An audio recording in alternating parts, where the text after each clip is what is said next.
বিসমিল্লাহির রহমানির রহিম।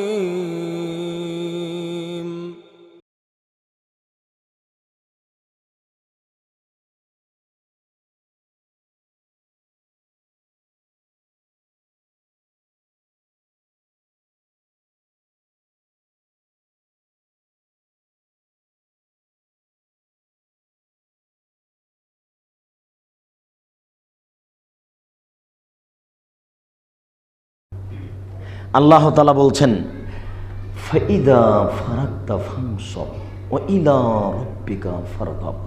মুহাম্মদ, আপনি যখন দুনিয়াবি কাজ থেকে অবসর হবেন তখন আপনি কঠোর শ্রমে আত্মনিয়োগ করুন।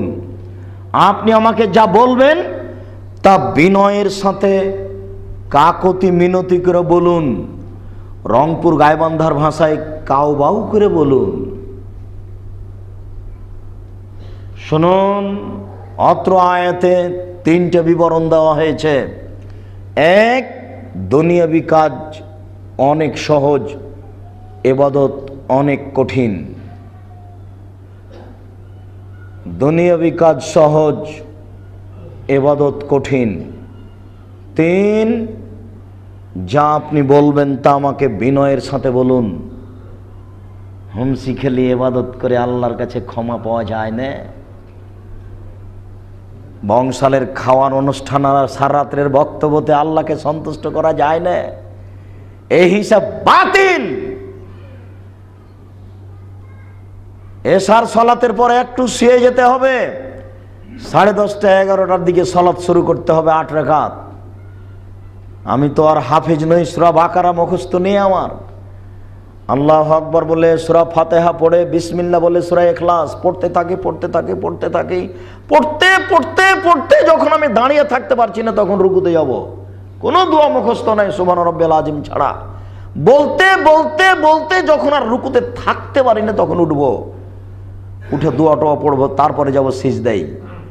কোনো দোয়া যদি মুখস্থ না থাকে সুবহান রাব্বিল আলা আছে, বলতে যখন আর টিকতে পারছি না তখন উঠে আসবো। এ হলো 1 রাকাত। এভাবে আরেক রাকাত, এ হলো 2 রাকাত। এরপরে আর 2 রাকাত, এ হলো 4 রাকাত। এবার ঘরে কারো থাকা হবে না, প্রয়োজনে দরজা বন্ধ করতে হবে। কেন? আরেকজন পাশে থাকলে কান্নাকাটি করা যায় না, কেমন কেমন লাগে। আজকেই ক্ষমা নিতে হবে, রাত পার হতে দেওয়া যাবে না। আগে ক্ষমা, তারপরে সকাল। তুমি আগে ক্ষমা করো। রব্বিগফির ওয়ারহাম ওয়া আনতা খায়রুর রাহিমিন।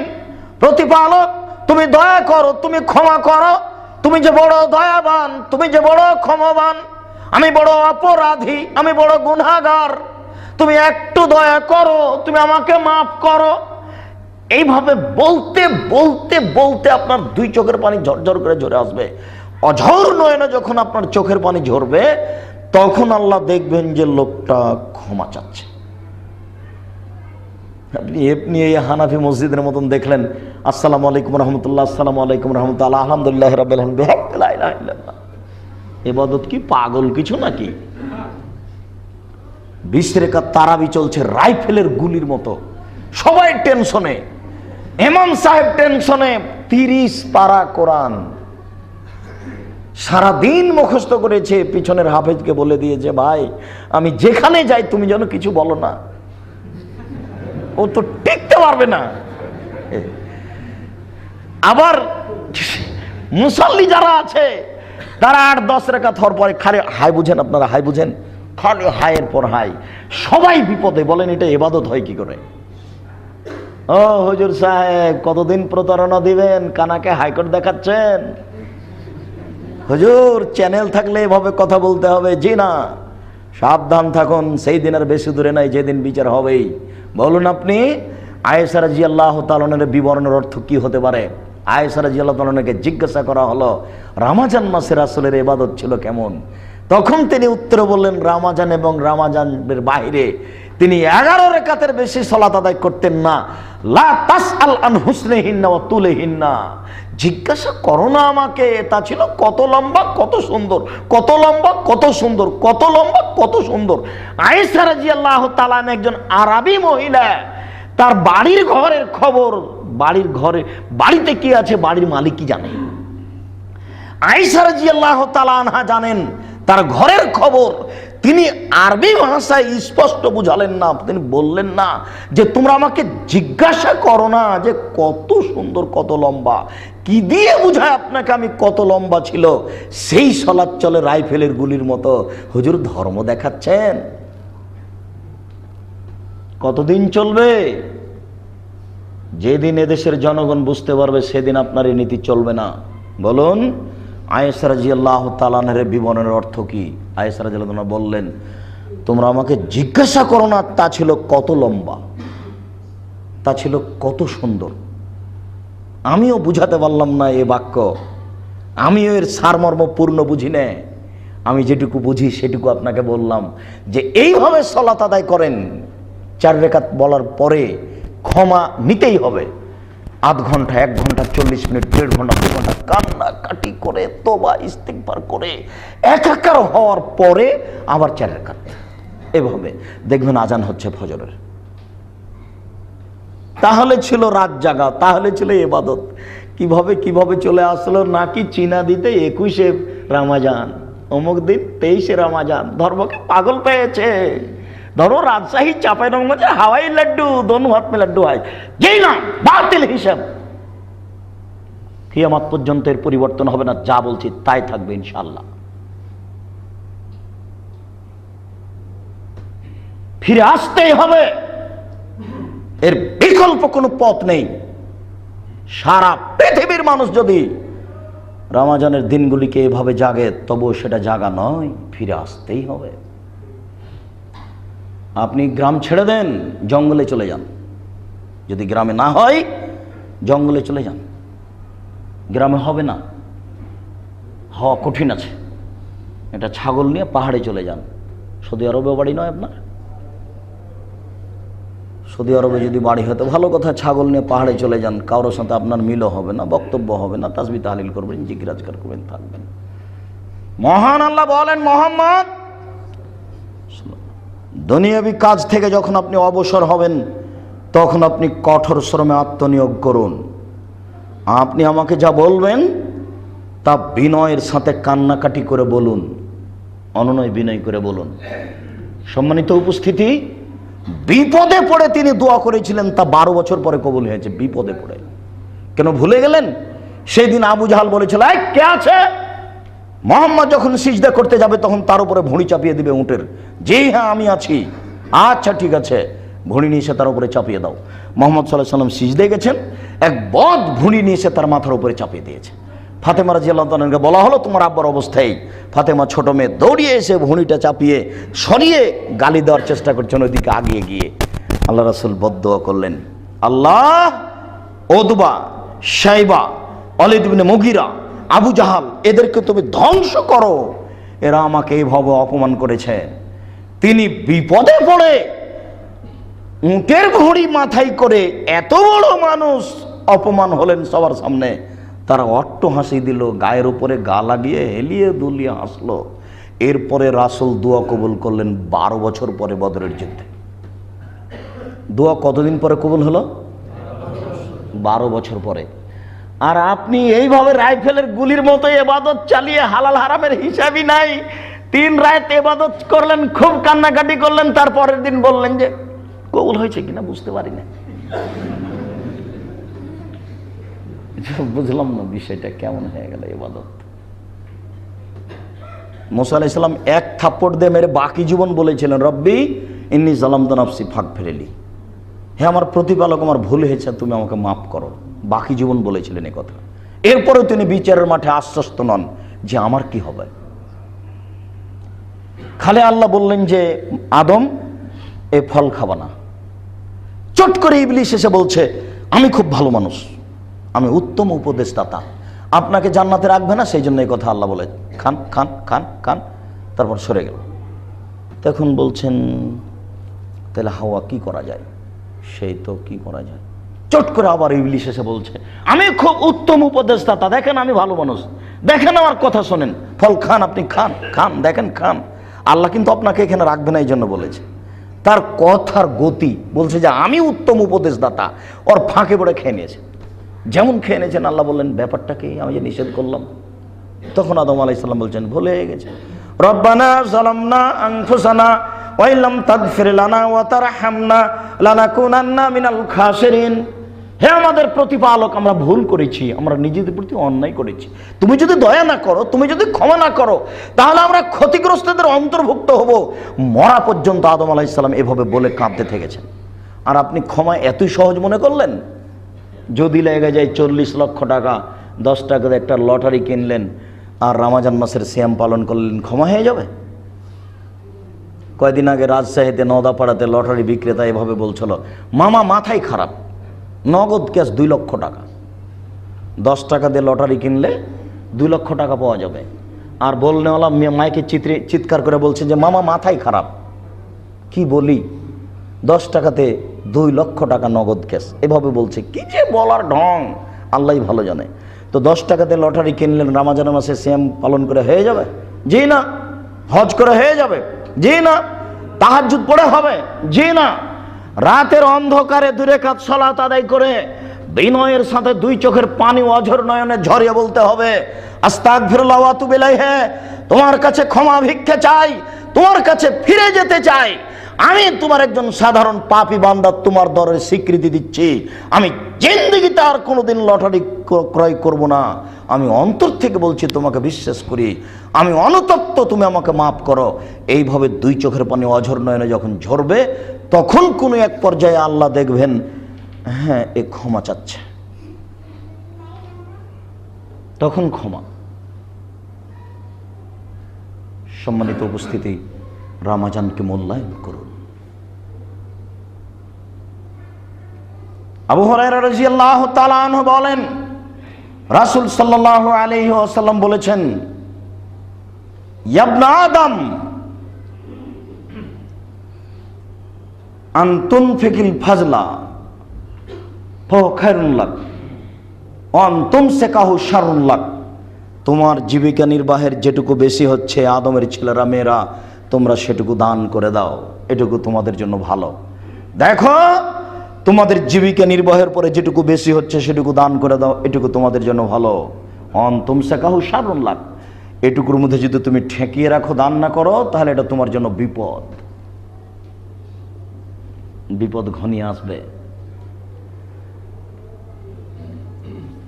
আনাস রাদিয়াল্লাহু তাআলা আনহু বলেন, রাসূল সাল্লাল্লাহু আলাইহি সাল্লামকে জিজ্ঞাসা করা হলো, আইয়ুস সাদকাত আযম, আল্লাহ রাসূল, সবচেয়ে কোন দানে বেশি নেকি হয়?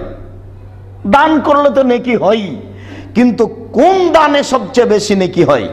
তখন আল্লাহ রাসূল বলছেন, তাসাদ্দাক, তুমি দান করবে, ওয়া আনতা সাহিহুন শাহীহুন তাকসাল ফাকরা ওয়া তাকমালাল গিনা। 4টে যখন তোমার ভিতরে জিনিস থাকবে, তখন 1 তুমি সুস্থ, 2 তুমি অর্থের লোভী, 3 দিলে কমে যাবে, 4 বেশি হওয়ার হিসাব আছে। 3 লক্ষ টাকা হলেই গাড়িটা হবে, তাহলে এটা বেশি হওয়ার একটা হিসাব আছে। 4000 টাকা আছে, 6000 টাকা হলে ভ্যানটা হবে, তাহলে একটা বেশি হওয়ার হিসাব আছে না? আবার দেখেন তো, 4টে জিনিস একসাথে থাকবে। 1, যখন তুমি দান করছো তখন তুমি সুস্থ। বেকায়দায় পড়ে দান করছে, বলছে যে চাচাতে বলছে, এই তোর বাপ 3 দিন থেকে কথা বলে না, জব বন্ধ আছে, দান করছিস না কেন, দান কর। তো বলছে কি করবো, বলে বড় গরুটা দে। গরু দিচ্ছে, কত কি দিচ্ছে, কোথায় দিতে হবে, এতিমখানায় দিয়ে আসা। বিপদে পড়ে এভাবে দান করে কোনো লাভ নেই, মানত মেনে কোনো লাভ নেই, ওতে থেকে কৃপণতা দূর হয় মাত্র। এই যে এখন দান করেন, এখন আপনি সুস্থ, ভালো মানুষ, চিনে দিতে বাড়ি, বহু টাকা ইনকাম করেছেন, কয় টাকা দান করেছেন, এখন দান করেন। শরীর সুস্থ, ভেতরে সংকীর্ণতা কৃপণতা বিরাজ করে, দিব কি দিব না, দিব কি দিব না, এটা কৃপণতা। 3 দিলে তো কমে যাবে, হিসাবে তো কমে। 4 হিসাব তো কিছু বেশি করা লাগবে, এই হিসাব আছে। 4টে যখন বিরাজ করে ভেতরে, তখন দান করলে সবচেয়ে বেশি নেকি হবে। আমি অনুবাদক, আমি কিছু কম বেশ করতে পারি না। আবু হুরায়রা রাদিয়াল্লাহু তাআলা আনহু বলেন, রাসূল সাল্লাল্লাহু আলাইহি সাল্লাম বলেছেন, তাসাদ্দাকু, তোমরা দান করো, ফাইন্নাহু ইয়াতি আলাইকুম জামানুন নিশ্চয়ই তোমাদের উপর একটা সময় চলে আসছে, এমসি রাজুলবে সাদাকাতেহি, মানুষ তার দান নিয়ে ঘুরে বেড়াবে। যার কাছে নিয়ে যাবে সে বলবে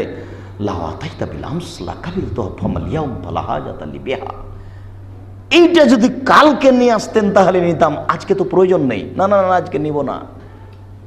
20 বছর পূর্বে চীনা দিতে যত টাকা ছিল আজকে তার চেয়ে কম না বেশি?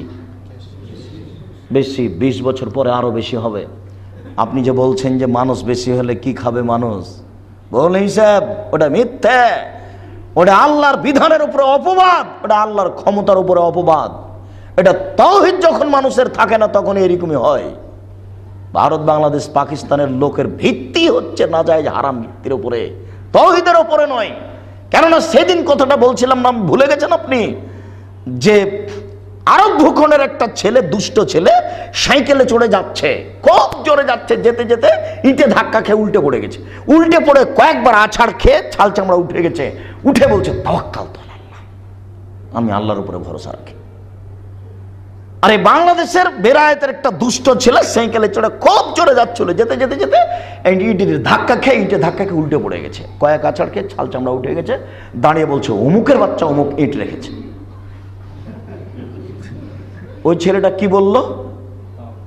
তাওয়াক্কাল তো আল্লাহ, আল্লাহর উপরে ভরসা রাখি। আর এই ছেলেটা কি বলল? অমুকের বাচ্চা অমুক রেখেছে, ইট রেখেছে।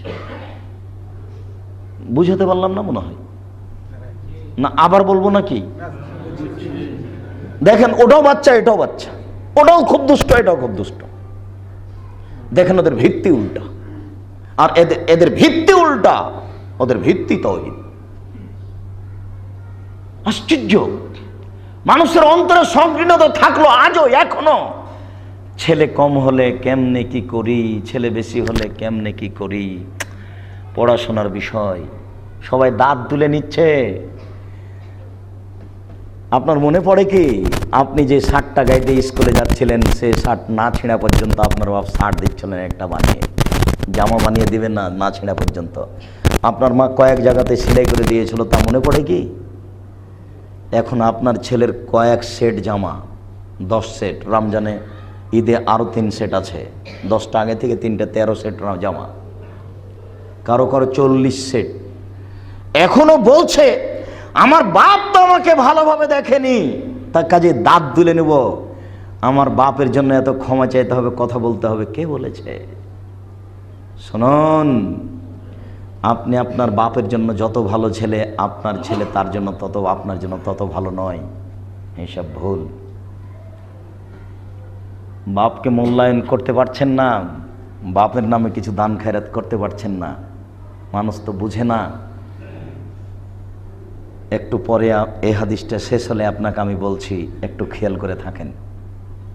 শুনুন, টাকা বেশি হবেই, যতই ছেলে মেয়ে মানুষজন বেশি হোক, মানুষ যদি মানুষের কাঁধের উপরে চড়ে থাকে তবুও টাকা বেশি হবে।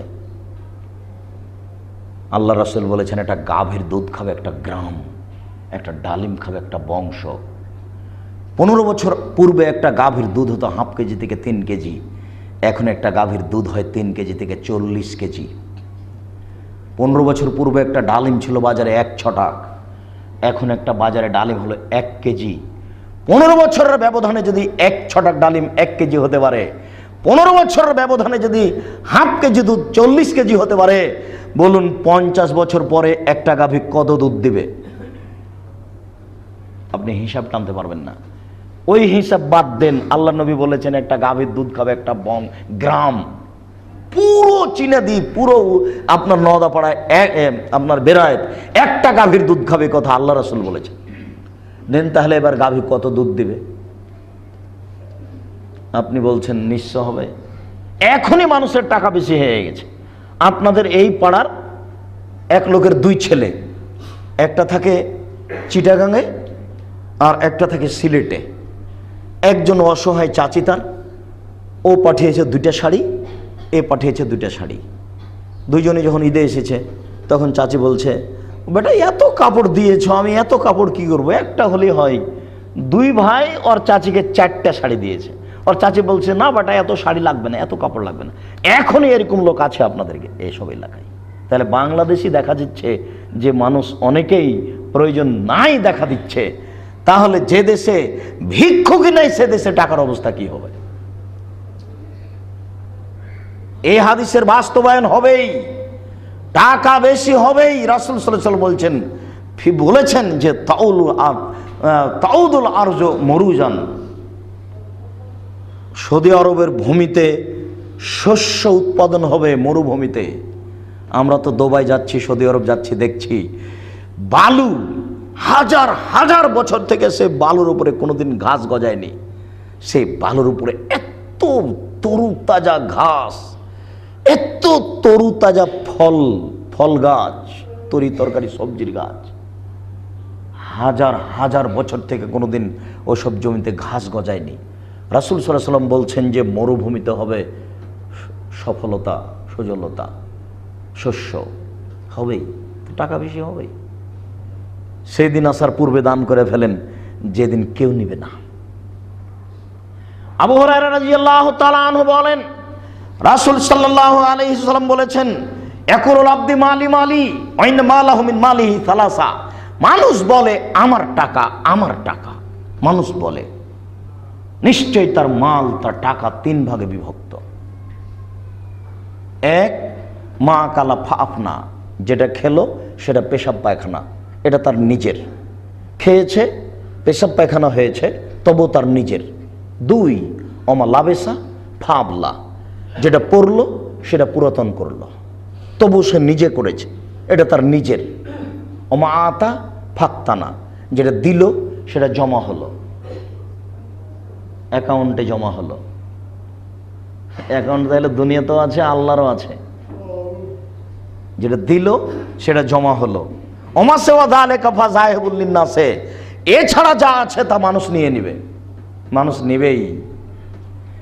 আপনারা যতই দুই ভাই মায়ের পেটের ভাই হন, ভ্রাতৃত্বের অভাব ছিল না, এরপরে জমি ভাগ করতে মন কষাকষি। এখন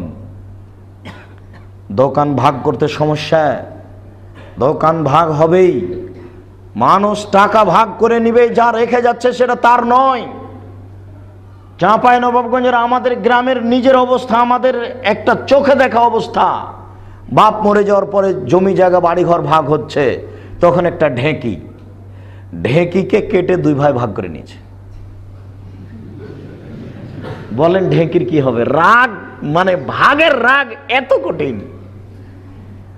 দুই ভাইয়ের এক ভাই এখান থেকে চলে যাবে আপনার ওই বেড়ায় উত্তর বাড্ডায়, তখন যে চলে যাবে সে বলছে যে আমার ভাইকে আমার অংশ দিয়ে বিক্রি করে, তার কাছে বিক্রি করে তাকে সুখে খেতে দেবো না, আমার ভাগ তাকে তার কাছে বিক্রি করে যাব, আর এ বড় জমিতে বসবাস করে শান্তি পাবে, এইটা আমি তাকে দিব না। এমন মানুষকে দিব ও যেন রোজ গুতাতে পারে। আপনি আপনার বাস্তবে নিয়ে আসেন, এটা আপনাকে যেটা বলছি সেটা কি বুঝতে পারছেন? তার মানে আপনার বাপ যেটা রেখে গেছে সেটার অবস্থা এই, তাহলে আপনি যেটা রেখে যাচ্ছেন সেটার অবস্থা আরো খারাপ হবে, নিশ্চিত হবে, হবেই হবে। আপনাকে বলা লাগবে না, আপনার উপদেশ নসিহত কিচ্ছু কুলাবে না। দিন যত যাবে পরিস্থিতি তত খারাপ হবে। ব্যতিক্রম দুই একটা সেটা ভিন্ন কথা, ভালো থেকে দুনিয়া খালি হয়ে যাবে কথা নয়, তবে পরিস্থিতি এটাই। আপনি আপনার বাপের যত ভালো ছেলে, আপনার ছেলে তত আপনার জন্য হবে না, এটা স্বাভাবিক। আপনি ভুল বুঝিয়েন না। আপনি আপনার অর্থ সম্পদকে এইভাবে নিয়ে আসেন, এক, যা খেলেন তা নষ্ট হলো, দুই, যা পড়লেন তা পুরাতন হলো, তিন, যা দান করলে তা জমা হলো। স্ত্রীকে বলে, ছেলে মেয়েকে বলে পরামর্শ করে দানের প্রয়োজন নেই, মাথাতে হিসাব করে নেন, 10 টাকা ইনকাম করলে 2 টাকা দান করবই, 5000 টাকা ইনকাম করলে 200 টাকা দান করবই। 200 টাকা এটাও আমার একটা সংসার, দান আমার একটা সংসার। শতকরা 90 টাকা, 10 টাকা আমার দানের সংসার, আর 90 টাকা আমার ছেলে মেয়ের সংসার। এভাবে হিসাব করে নেন। শরীয়ত বুঝাতে পারলাম না, এটা আমাদের ব্যর্থতা। যাদের সামনে লক্ষ লক্ষ জনগণ আছে, তারা জাতির সামনে কেসা কাহিনী বলল, যাদের হাতে চ্যানেল আছে তারাই জাতির সামনে কেচ্ছা কাহিনী বলে জাতিকে ভুল পথে নিয়ে গেল। ব্যর্থ আমরাই, জাতির সামনে সঠিক কোরআন হাদিস পৌঁছাতে পারলাম না, দান খায়রাত ইসলামের গতি নীতি জাতিকে বুঝাতে পারলাম না। এরপর আল্লাহকে বলছি, আল্লাহ আমাদের দিয়ে যদি তুমি খিদমত নাও তাহলে আমাদেরকে জাতির সামনে গ্রহণীয় করো, আল্লাহুম্মা আমিন। আর আমাদের দিয়ে যদি না চলে তাহলে এমন মানুষ নিয়ে আসো পৃথিবীতে যারা নির্দ্বিধায় জেল, সুলি, ফাঁসির 5 পয়সা দাম দেবে না, একমাত্র তোমাকে সন্তুষ্ট করার জন্য আল্লাহর দেওয়া বিধান, তোমার দেওয়া বিধান, তোমার রাসূলের দেওয়া বিধান জাতির সামনে পেশ করবে। জাতি বুঝতে পারবে শরীয়ত কি জিনিস, হক বাতিল কি জিনিস। আমাদের ব্যর্থতার কারণে আপনাদের কাছে আমরা শরীয়ত ভালোভাবে পেশ করতে পারলাম না। আবু হুরায়রা রাদিয়াল্লাহু তাআলা আনহু বলেন, ওই হাদিসটা আবার ফিরে নিয়ে আসছি। রাসূল সাল্লাল্লাহু আলাইহি সাল্লাম বলেছেন, আল্লাহ কুল্লি মুসলিম সাদাকা, সবাকে দান করতে হবে। যেমন বলেছেন সবাকে দান করতে হবে। তখন কিছু সাহাবী বলে বসলেন, ফাইলাম ইস্তাতে, যদি সবাই না পারে কি করে দান করবে সবাই? কেমন কথা হলো, সবাকে দান করতে বলছেন কেন আল্লাহ রাসূল? সবাই কি পারবে? তখন আল্লাহ রাসূল বলছেন, ফাল ইয়ামাল ফি বাইতিন নাস ফায়াতাসাদ্দাকু আন ফারাবসাহু, যে দান করতে পারবে না, যার টাকা নাই, সে যেন মানুষের বাড়িতে কাজ করে। মানুষের বাড়িতে কাজ করে যা পেয়েছে তার কিছু অংশ খাবে, কিছু অংশ দান করবে। এ দেখেন, ভ্যান চালককে দান করতে হবে, দিন মজুরকে দান করতে হবে। তখন সাহাবীগণ বললেন, ফাইলাম ইস্তাতে, আল্লাহর নবী, ও যদি মানুষের বাড়িতে কাজ করতে না পারে তাহলে কি হবে? তখন আল্লাহ রাসূল বলছেন, ফাইনু যাল হাদাতিল মালহুফা, তাহলে অসহায় মানুষের সহযোগিতা করবে, এটাই হবে দান। কিভাবে? একজন ভ্যান চালক ভ্যান নিয়ে যাচ্ছিল, স্পিড ব্রেকারের ওখানে ভ্যানটা ঠেকে গেছে, আর ঠেলে পার করতে পারছে না। আপনি 2 কোটি টাকা দামের গাড়িতে চড়ে যাচ্ছিলেন, দেখলেন ভ্যানটা থেমে আছে। আয় থামো, আয় ড্রাইভার থামো। আপনি গাড়ি থেকে নামেন, নেমে ভ্যানের পিছন দিকে হাত লাগিয়ে ঠেলে ভ্যানটা পার করে দেন। ভুলে গেলেন ওই সেই দিনের কাহিনী, ওই যে অনেক দিন আগে আপনি ক্লাস 3-তে পড়েছিলেন, মনে নেই? জর্জ ওয়াশিংটন একদিন গ্রামে ঘুরছিলেন, দেখলেন কয়েকজন কুলি মিলে একটা মোটা কাঠ গাড়িতে উঠাচ্ছে। পাশে একজন পুলিশ আছে, ও বলছে, তোলো বেটা তোলো, গায়ে জোর নেই, আরো জোরে তোলো, এরকম বলছে। হঠাৎ ইতিমধ্যে চলে এসেছেন জর্জ ওয়াশিংটন, তিনি কাঠটা ধরে ঠেলে দিলেন, দিয়ে বললেন, কাজ করলে মানের হানি হয় না, আমি এদেশের প্রেসিডেন্ট জর্জ ওয়াশিংটন। ওইখানের কথা আপনি ভুলে গেলেন, আপনাকে মনে করার জন্য কথাটা বলছি, আপনার মনে থাকা উচিত। বাদশাহ বলছেন, মোল্লা দো পেয়েছি, জি জাহাপনা, আকাশের দিকে লক্ষ্য করুন। জি করলাম। কিছু দেখলে কি? না তেমন তো কিছু দেখলাম না। 2টো কাক উড়ে গেল দেখনি? হ্যাঁ তা তো দেখলাম। আচ্ছা ঠিক আছে, বলো এদেশে কতটি কাক আছে? এই দেশে 9,09,999টি কাক আছে। যদি কমে যায় তাহলে আত্মীয় স্বজনের বাড়ি বেড়াতে গেছে, যদি বেশি হয় তাহলে বেড়াতে এসেছে। আচ্ছা আচ্ছা আচ্ছা ঠিক আছে ঠিক আছে, বলো তো মোল্লা দো পেয়েছি, ওইটা কি? ওটা চৌবাচ্চা জাহাপনা। বলো তো দেখি চৌবাচ্চায় কত পিয়ালা পানি আছে, যদি বলতে না পারো তাহলে তোমার গর্দান যাবে। তা যাক জাহাপনা, তবে প্রশ্ন একদম সোজা, যদি পিয়ালা ওই চৌবাচ্চার সমান হয়, 1 পিয়ালা যদি অর্ধেক হয় 2 পিয়ালা, যদি 4 ভাগের 1 ভাগ হয় 4 পিয়ালা, 8 ভাগের 1 ভাগ 8 পিয়ালা, 16 ভাগের 1 ভাগ হয় 16 পিয়ালা। আরে থামো থামো থামো, তোমাকে মোরগ মুসাল্লাম খাওয়াবো। আপনার মনে করার জন্য এই ঘটনাটা শোনালাম, যে আপনার মনে হওয়া উচিত। মনে পড়ে না এরকম একটা ঘটনা? মনে পড়া তো উচিত। মনে পড়লো না কেন? এই ছেলে আবুল কাসেম ফজলুল হক, দুরন্ত ডান পিঠে ছেলে, বই তুলে আর ছুড়ে মারে। চট করে ছেলের পিতা হাত ধরে না বলছে, কি ব্যাপার, বই ছুড়ে মারছো কেন? বলে, আব্বা এই সব বই দিয়ে আমার কি হবে? কি হবে মানে? পড়া হয়ে গেছে? জি পড়া হয়ে গেছে। বলো দেখি 10-এর পাতায় কি আছে, 20-এর পাতায় কি আছে, 30-এর পাতায় কি আছে? হুবাহু ছেলে বলতে লাগলো। তখন পিতা বললেন, হ্যাঁ তুমি একদিন মানুষের মতো মানুষ হবে। আপনাকে স্মরণ করার জন্য আমি বলে দিচ্ছি, বড় মনে থাকবে না কেন? জর্জ ওয়াশিংটন যদি কুলির সাথে কাজ করতে পারে, তাহলে 2 কোটি টাকা দামের গাড়ি থেকে নেমে ও ভ্যানটা ঠেলে দিতে পারবে না কেন? দিতেই হবে, দেওয়া উচিত। তোমার ছেলেকে কুমিরে ধরে খাবে, তোমার ছেলে নদীতে ঘন্টার ঘন্টা সাঁতার কাটে, কে কুলক্ষণে কথা বলেন আমার ছেলে যদি বেঁচে থাকে এ দেশ থেকে কুমির তাড়াবে। ইংরেজ এদেশের কুমির, ইংরেজকে তাড়িয়েছিল শেরে বাংলা আবুল কাসেম, দুরন্ত ডানপিটে ফজলুল হক। সম্মানিত উপস্থিতি, 2 কোটি টাকা দামের গাড়ি থেকে নেমে ভ্যানটা ঠেলে পার করে দিতে হবে, তাহলে অসহায় মানুষের সহযোগিতা করা হলো, নেকি হবে। তখন সাহাবীগণ বললেন, ফাইনাল মেস্তাতে অসহায় মানুষের সহযোগিতা করতে না পারে তাহলে কি করবে? নিচে নামতে লাগলেন আল্লাহ রসুল। তখন শেষে আল্লাহ রসুল বলছেন, তাহলে নিজেকে পাপ থেকে ঠেকিয়ে রাখবে, এটাই হলো দান। নিজেকে পাপ থেকে ঠেকিয়ে রাখবে, এটাই হলো দান। আদম সন্তানের ছেলে মেয়ে যেন দান থেকে মুক্ত না থাকে, কেননা বিচারের মাঠে দান হবে একটা জান্নাতের বড় মাধ্যম। আবু মুসা আশআরী রাদিয়াল্লাহু তাআলা আনহু বলেন, রাসূল সাল্লাল্লাহু আলাইহি ওয়াসাল্লাম বলেছেন, সাদকাতু বুরহান, দান হলো দলিল। এই জমি আমার, প্রমাণ এই যে দলিল। এই বাড়ি আমার, প্রমাণ এই যে দলিল। বিচারের মাঠে বলবো জান্নাত আমি পাবো, ফেরেশতাগণ যদি আমাকে বলেন প্রমাণ, তাহলে আমি বলবো যে আমার কাছে দলিল আছে। দলিল কি বলেন তো? দান। দলিল দান। এই জন্য রাসূল সাল্লাল্লাহু আলাইহি ওয়াসাল্লাম নিচে নামতে নামতে এভাবে চলে আসলেন। এবার যদি না পারেন তাহলে আরেকটা পথে চলেন। আবু যার গিফারী রাদিয়াল্লাহু তাআলা আনহু বলেন, রাসূল সাল্লাল্লাহু আলাইহি সাল্লাম বলেছেন, ইন্না বিকুল্লি তাসবিহাতিন সাদাকা, প্রত্যেক সুবহানাল্লাহ দান। অবিকুল্লি তাহমিদাতিন সাদাকা, প্রত্যেক আলহামদুলিল্লাহ দান। অবিকুল্লি তাহলিলাতিন সাদাকা, প্রত্যেক লা ইলাহা ইল্লাল্লাহ দান। অবে আমরিন বিল মারুফে সাদাকা, ভালো কাজের আদেশ করা দান। অবে নাহিন আনিল মুনকারে সাদাকা, মন্দ কাজের নিষেধ করা দান। এই কথা বলতে বলতে শেষের বাক্যে আল্লাহ রাসূল বলছেন, মানুষের পারিবারিক জীবন, সাংসারিক জীবন, স্বামী স্ত্রীর সাংসারিক জীবনও দান।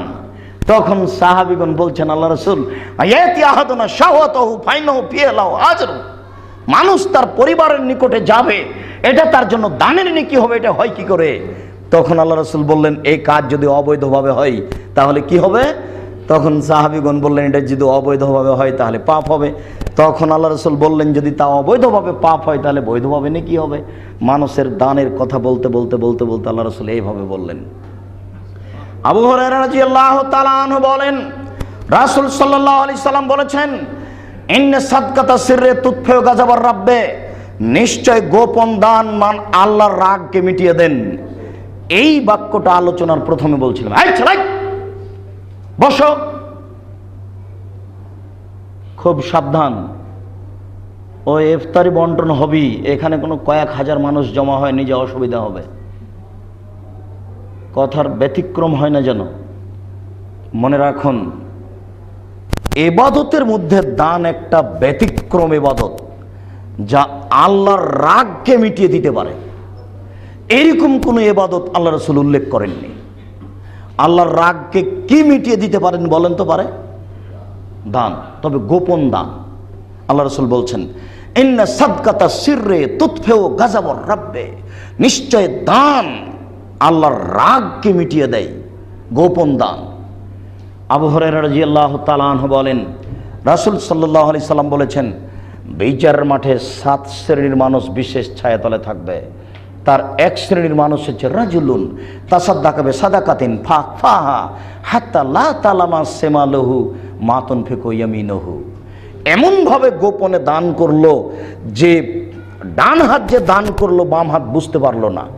হাত তো বুঝতে পারবে, ওটা মানুষের অঙ্গ প্রত্যঙ্গ, কিন্তু গোপনে দান করলে এমনভাবে করতে হবে যাতে করে তার ভিতরে একটুকু না জাগে যে কেউ জানুক যে আমি কয় টাকা দান করলাম। চেয়ারম্যান মেম্বার যারা আছেন তারা তো মনে করেন যে টাকা পয়সা দান করলে তো মানুষ বুঝবে যে টাকা পয়সা দান করেন, তাহলে ভোট টোটের একটু সুবিধা হবে। দেখেন ভাই, খুব কঠিন ব্যাপার। ছেলে আব্দুল্লাহ যে প্রথমে বক্তব্য পেশ করেছিল, তখন যে একটা অংশ ছিল যে দানকারীকে জাহান্নামে দেওয়া হবে, একটু যদি মনটা বলে যে একটু মানুষে দেখুক বা মানুষ আমার দিকে একটু আগ্রহী হোক, এই দানটা করি খোলা মাঠে, তাহলে ফলাফল কি? জাহান্নাম। 3 শ্রেণীর মানুষকে দিয়ে উদ্বোধন হবে। তার হচ্ছে খোলা মাঠে দান করে, মনটা চায়। তবে খোলা মাঠে দান করা যায়, এতে কোনো সমস্যা নেই।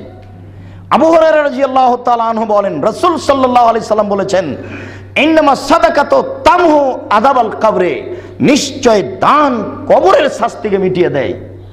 নিশ্চয় দান কবরের শাস্তিকে মিটিয়ে দেয়। ওয়া ইন্নামাল মুমিন ইয়াস্তাযিলু ইয়াউমাল কিয়ামা ফি জিল্লি সাদাকাতিহি, নিশ্চয় মুমিন বিচারের মাঠে তার দানের ছায়া তলে থাকবে। নিশ্চয় মুমিন বিচারের মাঠে তার দানের ছায়া তলে থাকবে। এই সময়তে কিন্তু রাসূল সাল্লাল্লাহু আলাইহি সাল্লাম বললেন না যে গোপন দান, প্রকাশ্যে দান হলেও তার ফলাফল হবে বিচারের মাঠে ছায়া, গোপনে দান হলেও তার ফলাফল হবে বিচারের মাঠে ছায়া।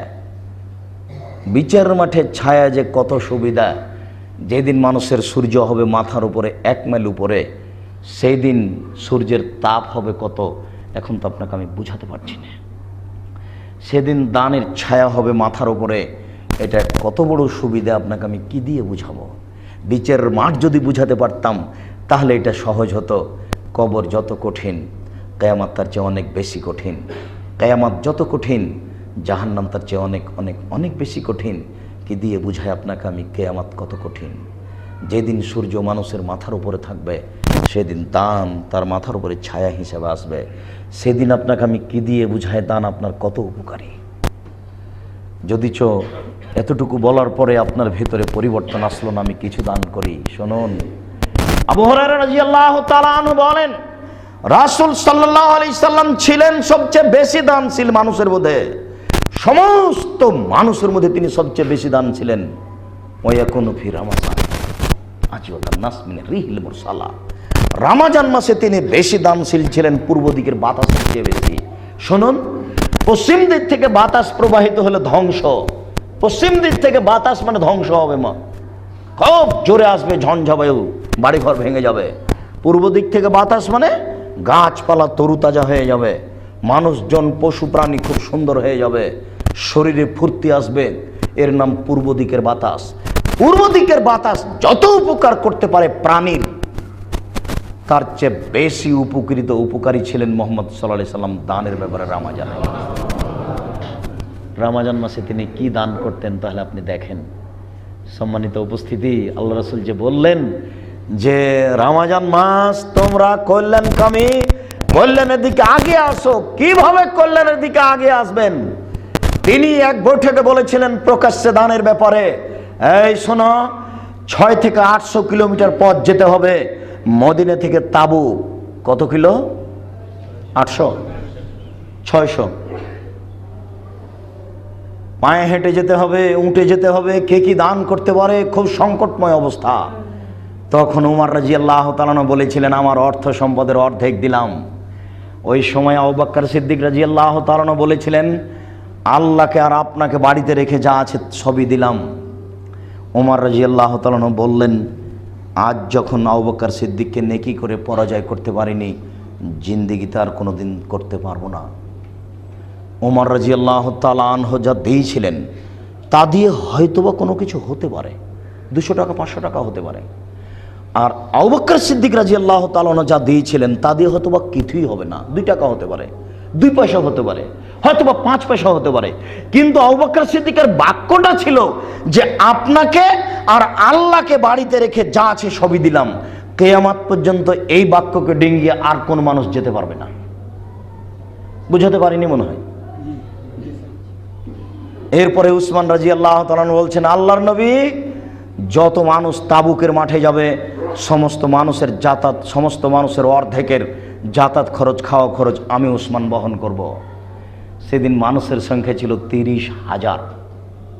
তিনি 15,000 মানুষকে দিয়েছিলেন 15,000 উট। 15,000 উটের দাম কত লাগে? একটা দাম 1 লক্ষ মোটামুটি। তাহলে 15,000 উটের দাম কত হতে পারে? 15,000 মানুষের 3 মাসের খাওয়া খরচ দিয়েছিলেন।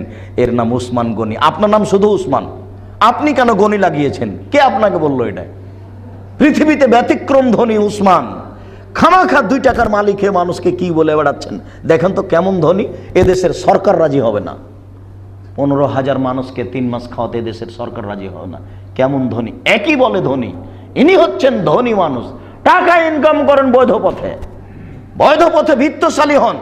মাঝাবিরা কেন কোটি কোটি টাকা ইনকাম করে অযথা সরকারের পিছনে খরচ করে জীবন হারাচ্ছে, ইহকাল হারাচ্ছে, পরকাল হারাচ্ছে, সবকিছু হারাচ্ছে। নির্বাচন করতে গিয়ে 4 কোটি টাকা খরচ করলেন কেন? জবাব দিবেন কি? ফকির নেই দেশে? ও জনাব, ফকির পাওয়া যায় না দেশে? কি হবে এসব জব? দেখেন ধনী কাকে বলে, দেখেন একে ধনী বলে কোটি টাকা ইনকাম করেন, ফকির মিসকিনকে দান করেন, কওমি খারিজি মাদ্রাসা তৈরি করেন। বেরায়েতের লোক পারেনি কোটি কোটি টাকার মালিক হওয়ার পরে কওমি খারিজি মাদ্রাসা তৈরি করতে। আমি বলেছিলাম টাকা আছে, প্রতিষ্ঠান তৈরি করেন দেওবন্দের মতো। দেওবন্দে এক সন্ধ্যায় 18টা মহিষ লাগে। এক সন্ধ্যার গোস্তে কতটা মহিষ লাগে? 18টা। যেদিন বিরিয়ানি হয় সেদিন 22টা থেকে 24টা লাগে।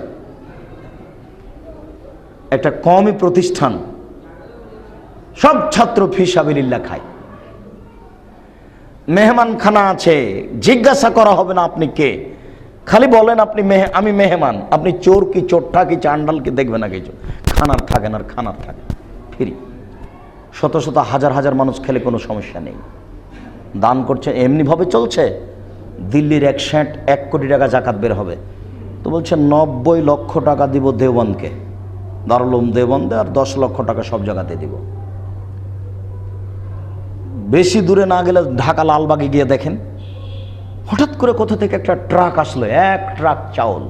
কোথা থেকে? ঢাকা লালবাগ মাদ্রাসার জন্য। কে পাঠিয়েছে কোনো খোঁজ নাই, চিটাগাং থেকে আসছে।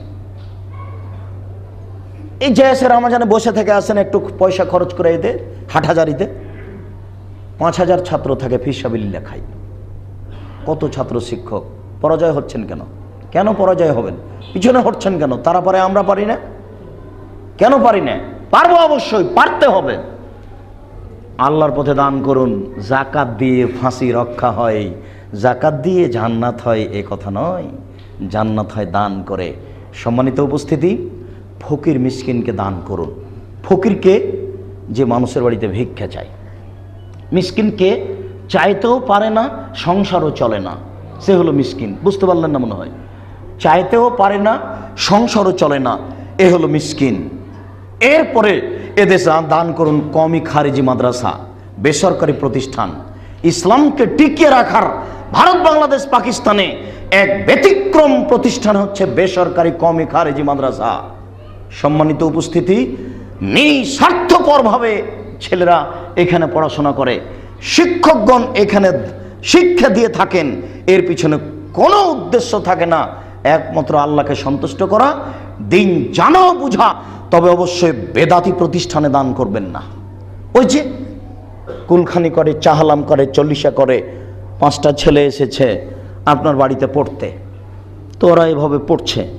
খুব আমাকে আজকে মোবাইলে বলছিল এক ভদ্রলোক যে আমি এখানে দান করব না।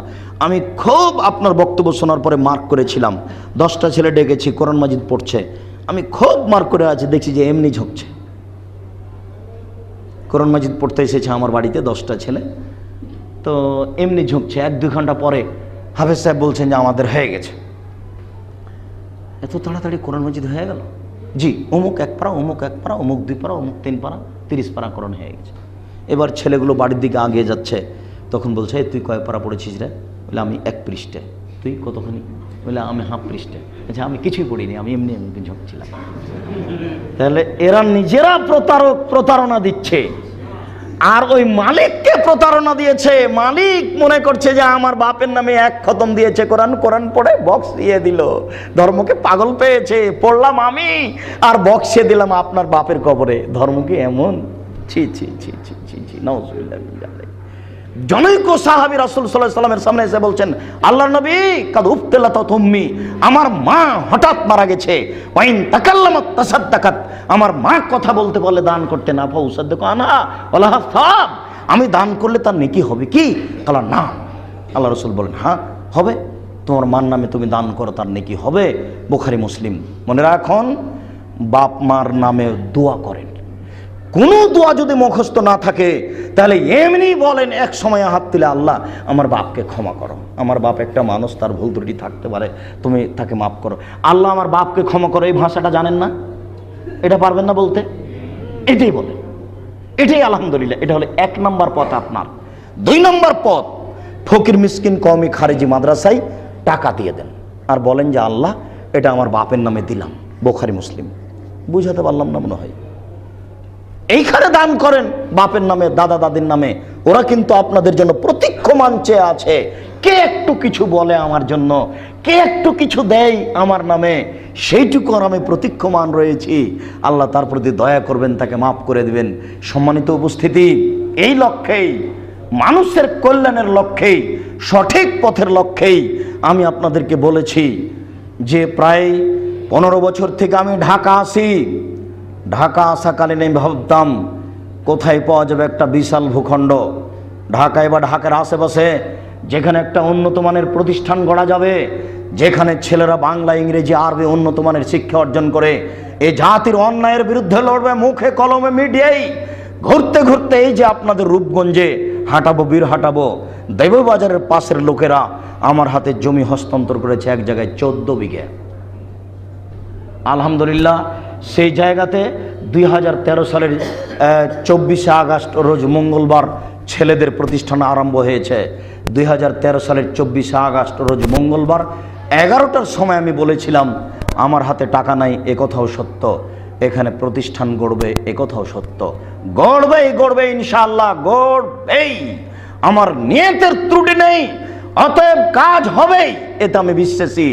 আলহামদুলিল্লাহ, সেখানে 6 তলা ভবনের 10টা রুম বিশিষ্ট, এক একটা রুম 18-20 ফুট, 18 ফুট 20 ফুট, 3 তলা কমপ্লিট, 30টা রুম কমপ্লিট। 4টা রুম ছেলেদের জন্য আগেই তৈরি করা হয়েছিল, এগুলো প্রস্তুত।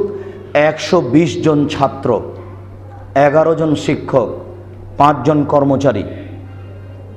এদের পিছনে, শিক্ষকের পিছনে বেতন লাগে 1,55,000, আর এতিম ছেলে এবং অসহায় ছেলের পিছনে প্রতি মাসে খরচ হয় 60,000 টাকা। 2 লক্ষের কিছু বেশি, 2 লক্ষ 2.5 লক্ষ টাকা প্রায় মাসে খরচ আসে অতিরিক্ত। আরও আমরা যেটা পরিকল্পনা নিয়েছি সেটা হলো এই যে 2015 সালের 3রা জানুয়ারি মেয়েদের প্রতিষ্ঠান আরম্ভ হয়েছে। সেখানে 30 জন মেয়ে আবাসিক আছে, 6 জন শিক্ষিকা আছে। উন্নত মানের শিক্ষা দেওয়ার ব্যবস্থার পদক্ষেপ আমরা নিয়েছি। মাস্টার ডিগ্রি পাস শিক্ষক, মাস্টার ডিগ্রি পাস শিক্ষিকা, নিজ নিজ বিষয়ের উপরে প্রাণপণে চেষ্টা করছি ছেলেরা যেন উন্নত মানের শিক্ষা অর্জন করে। সম্মানিত উপস্থিতি, সেই লক্ষ্যে এবছরের আমাদের পরিকল্পনা, ওখানে আমরা 9,000 বর্গফুট বিশিষ্ট একটি মসজিদ নির্মাণ করব 5 তলা। তার 1 তলাতে খরচ হবে প্রায় 1.5 থেকে 2 কোটি টাকা। দ্বিতীয় আমাদের পরিকল্পনা মেয়েদের আবাসিক ব্যবস্থা, সেখানে প্রায় 1 তলাতেই 40 থেকে 50 লক্ষ টাকা খরচ হবে। তৃতীয় আমাদের পরিকল্পনা যে এখানে আমাদের শিক্ষক আবাস করতে হবে, শিক্ষক যেন দূরে না থাকেন, কোথাও পাশেই থাকবেন, ছেলেদেরকে সময়ে সময়ে উপযুক্ত শিক্ষা দিবেন। আমি একটা পত্রিকা পড়তাম মিজান, কলকাতায়, সেই পত্রিকাতে লেখা থাকতো ছাত্র ভালো হতে হলে শিক্ষক ভালো হতে হবে। এটা সব সময় আমার মাথায় কাজ করে। এখানে ভালো ভালো শিক্ষক থাকবেন, তারা উন্নত মানের শিক্ষা দিবেন। এই দেশে, ভারত, বাংলাদেশ, পাকিস্তানে সবচেয়ে উন্নত মানের প্রতিষ্ঠান গড়তে চাই। এই কারণে আমি আপনাদের কাছে প্রথম দাবি রেখেছি, নিয়মিত দাবি রেখে আসছি, সবাই মিলে আল্লাহকে বলবেন, আল্লাহ আব্দুর রাজাক সাহেব যে পদক্ষেপ নিয়েছেন এটা তুমি কবুল করো। আল্লাহ, এটা আপনাদের কাছে আমার জোরালো দাবি। আল্লাহ কবুল করলে আর দেখাশোনা লাগবে না, এমনিতে হয়ে যাবে। আল্লাহর প্রথমত কবুলিয়ত চাই, দ্বিতীয় আপনাদের পরামর্শ চাই, আপনারা পরামর্শ দেন, আপনাদের পরামর্শ মূল্যায়ন করা হবে। তৃতীয়, যেহেতু রাসূল সাল্লাল্লাহু আলাইহি সাল্লামের চলেনি সহযোগিতা ছাড়া, আমাদের চলবে সহযোগিতা ছাড়া, এটা নয়। আপনারা ছেলে মেয়ে দিয়ে সেখানে সহযোগিতা করুন, যার যতটুকু সম্ভব অর্থ দিয়ে সহযোগিতা করুন। আমি বলতে চাচ্ছি, পতিতালয়ের মেয়ে যদি কুকুরকে পান করিয়ে জান্নাত পেতে পারে, তাহলে এরকম সঠিক আকীদার প্রতিষ্ঠানকে কে যদি ভালোবাসে, ভালোবাসা দিয়েও জান্নাত পাবে ইনশাআল্লাহ। 10 টাকা 50 টাকা দান করলেও এই দান সে বিচারের মাঠে সফলতা অর্জন করবে ইনশাআল্লাহ। এই লক্ষ্যে আমি জীবন বাজি রেখে এই প্রতিষ্ঠানে আপনাদেরকে সহযোগিতা করতে বলছি। 50 লক্ষ করেন, 5 লক্ষ করেন, 10 লক্ষ করেন, 50,000 করেন, 5,000 করেন, আপনি এই প্রতিষ্ঠানে সহযোগিতা করে এই প্রতিষ্ঠানকে উন্নত মানের করার একটা সুযোগ করে দিন। আল্লাহ আপনাদের তৌফিক দান করুক, আল্লাহুম্মা আমিন। দান করার ক্ষেত্রে আপনারা অ্যাকাউন্ট নাম্বার ব্যবহার করতে পারেন 007-112-000-4027 আল আরাফা ইসলামী ব্যাংক, রাজশাহী। বিকাশ নাম্বার গ্রহণ করতে পারেন 01866757514। বিকাশ নাম্বার ব্যবহার করুন। আজকে আমি একজনকে বলেছি ওই লিফলেটগুলো নিয়ে আসতে, যদি নিয়ে আসে থাকে তাহলে আপনাদের মধ্যে বিতরণ করা হবে। তাছাড়া এমনিতেই এভাবে সহযোগিতা করুন, অন্যথায় আমার সাথে যোগাযোগ করে হবে, অন্যথায় আমার ভাই মোশারফের সাথে যোগাযোগ করে হবে। আপনারা প্রতিষ্ঠানকে মূল্যায়ন করুন। সম্মানিত দিনী ভাই, অর্থ সম্পদ দান করুন ফকির মিসকিন কওমি খারিজি মাদ্রাসায়, বেসরকারি প্রতিষ্ঠানে। দেখুন সঠিক আকীদার প্রতিষ্ঠান কোথায় আছে। অবশ্যই বেদাতীদের প্রতিষ্ঠানে অর্থ সম্পদ দিবেন না, নইলে আবার বেদাতের সহযোগিতা করা হবে, তখন নেকির যে স্থানে পাপ হয়ে যাবে। ভুল করিয়েন না, দেখেন খুঁজে যেখানে অসহায় প্রতিষ্ঠান পাচ্ছেন সঠিক আকীদার, সেখানে দান করুন। আল্লাহ আমাদের যারা মারা গেছে তুমি তাদের কবরের শাস্তি মাফ করো। আমরা যারা অসুস্থ তুমি তাদের আরোগ্য দান করো। আমরা যারা বেঁচে আছি তুমি তাদেরকে তোমার রাসূলের পদ্ধতি অনুযায়ী চলার তৌফিক দান করো। আল্লাহ আমাদেরকে দান করার তৌফিক দান করো, আমরা যেন তোমার পথে দান করে তোমাকে সন্তুষ্ট করতে পারি। তুমি আমাদের কবুল করো, আল্লাহুম্মা আমিন। এই বলে আজকের সংক্ষিপ্ত আলোচনা এখানে শেষ করলাম। সুবহানাকা আল্লাহুম্মা ওয়া বিহামদিকা আশহাদু আল্লা ইলাহা ইল্লা আনতা আস্তাগফিরুকা ওয়া আতুবু ইলাইক। আসসালামু আলাইকুম ওয়া রাহমাতুল্লাহ। মধ্যখানে এই ছেলে একটু থাম, আমার বড় সাদ দোয়াটা চাওয়া হয়নি। আমার 3টে ছেলে আব্দুল্লাহ, আব্দুর রহমান, আব্দুর রহিম। এটাই আব্দুল্লাহ। আপনাদের কাছে আমার আন্তরিক দাবি, সবার কাছে, দেশবাসীর কাছে, পৃথিবীবাসীর কাছে আমাদের বড় সাদ আল্লাহ যেন একটা দিনের বড় খাদেম করেন। আপনারা দোয়া করিয়েন আল্লাহ যেন তাদেরকে কবুল করেন, আল্লাহ যেন তাদেরকে দিনের বড় খাদেম করেন। আল্লাহকে আমি শতবার বলছি, আল্লাহ আমার কোনো লক্ষ্য উদ্দেশ্য নেই, তোমারই উদ্দেশ্য, তোমার লক্ষ্য। তোমার দরবারে আমি ছেলেদেরকে সমর্পণ করেছি, তুমি তাদেরকে কবুল করো, আল্লাহুম্মা আমিন। তোমার তো রহমতের অভাব নেই, তোমার তো দয়ার অভাব নেই। তুমি যদি এই যুগে কাউকে আলবানি করো তাহলে তোমার রহমতের অভাব হবে না। তুমি যদি এই যুগে কাউকে ইমাম বুখারী করো তোমার রহমতের অভাব হবে না। তোমার রহমতের আশাধারী হয়ে আমরা আছি, তুমি বিশেষ রহমত দিয়ে আমাদের কবুল করো, আল্লাহুম্মা আমিন। এ দাবি, এ দোয়া তোমার দরবারে রেখে আজকের সংক্ষিপ্ত কথা এখানে শেষ করলাম। সুবহানাকা আল্লাহুম্মা ওয়া বিহামদিকা আশহাদু আল্লা ইলাহা ইল্লা আনতা আস্তাগফিরুকা ওয়া আতুবু ইলাইক। আসসালামু আলাইকুম ওয়া রাহমাতুল্লাহ। আগামীকালকে ওই পূর্বপাড়ায় জাকাত সম্পর্কে আলোচনা হবে, অন্য আলোচনা থাকতে পারে। আসসালামু আলাইকুম।